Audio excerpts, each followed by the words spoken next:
तो दोस्तों इस वीडियो में हम बात करने वाले हैं रोमन रेंज के बारे में। तो दोस्तों सबसे पहले अगर हम बात करें रोमन रेंज की, तो रोमन रेंज ने WWE के अंदर जो वर्ल्ड चैंपियनशिप है उसको हर एवरी वर्ल्ड चैंपियनशिप को होल्ड किया है। नंबर 1 पे अगर हम बात करें तो रोमन रेंज ने वर्ल्ड हैवीवेट चैंपियनशिप यानी कि वर्ल्ड चैंपियनशिप नेटवर्क लोगो वाली जो चैंपियनशिप है उसको होल्ड किया। नंबर 2 पे आती है रेड यूनिवर्सल चैंपियनशिप, उसको होल्ड किया।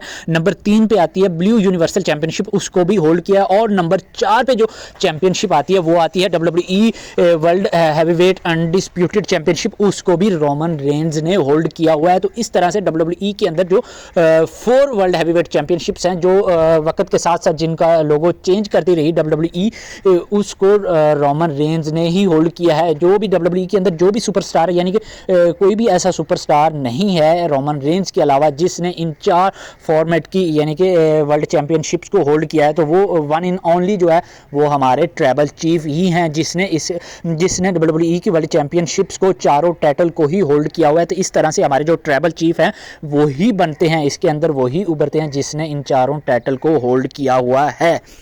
तो दोस्तों आजकल तो हमारे जो ट्राइबल चीफ हैं वो हमें WWE के अंदर नहीं नज़र आ रहे हैं। वो क्यों नहीं नज़र आ रहे हैं? वो इसलिए नज़र नहीं आ रहे क्योंकि अब वो WWE के अलावा हॉलीवुड में भी काम कर रहे हैं, वो अपनी मूवीज़ के लिए काम कर रहे हैं। अब जो उनका जो शेड्यूल है वो काफ़ी टफ रहता है। अगर कोई गेमिंग अवार्ड शोज़ हो, कोई हॉलीवुड का कोई अवार्ड शोज़ हो या उनकी मूवीज़ के लिए हो, तो वो उसके लिए उसको ज्वाइन करने के लिए जाते हैं। अवार्ड शोज़ हो तो उसको ज्वाइन करने के लिए जाते हैं, कोई गेमिंग शो हो तो उसको ज्वाइन करने के लिए जाते हैं। तो इसीलिए जो हमारे जो ट्राइबल चीफ का जो शेड्यूल है वो काफ़ी टफ रहता है। जिस तरह से उन्होंने हमें WWE के अंदर इंटरटेन किया, अब वो हमें सेम उसी तरह से हॉलीवुड के अंदर अपनी मूवीज़ के ज़रिए हमें इंटरटेन करने वाले हैं और हम इंजॉय भी करेंगे उसको। जिस तरह हमने उनके रेन को इंजॉय किया, इसी तरह से हम उनकी मूवीज़ को भी इंजॉय करने वाले।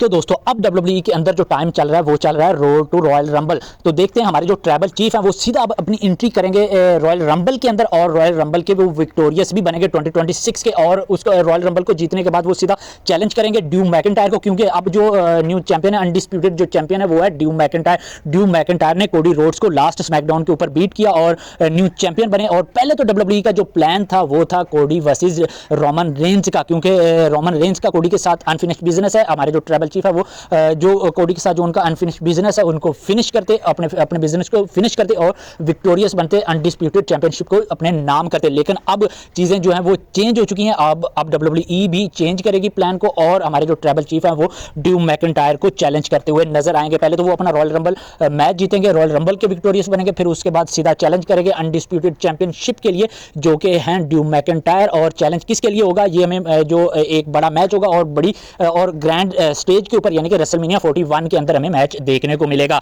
तो देखते हैं हमारे जो ट्राइबल चीफ हैं वो क्या टाइटलशिप पिक्चर में तो आएंगे, क्या वो उस चैंपियन को जीत भी पाएंगे? तो देखते हैं दोस्तों WWE उनके साथ क्या करती है। तो स्टे ट्यून्ड दोस्तों, stay with us for the next video.